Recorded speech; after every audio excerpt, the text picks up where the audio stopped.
na mapupunta sa impyerno. Kaya nga po, ang 10 mga utos, ang isa po dito ay yung huwag kang papatay. Gaya po sa Exodus, Kapitulo 20, sa talatang 13, huwag kang papatay. Yan yung pang-anim na utos.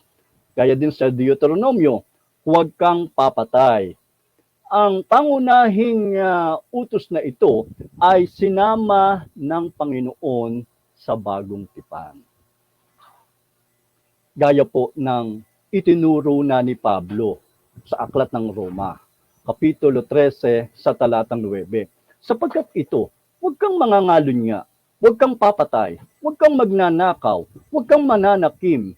At kung mayroon pang ibang utos ay nauuwi sa salitang ito. Sa makatwid bagay, ibigin mo ang iyong kapwa na gaya ng iyong sarili. Kaya ito yung batas ng Panginoong Hesus.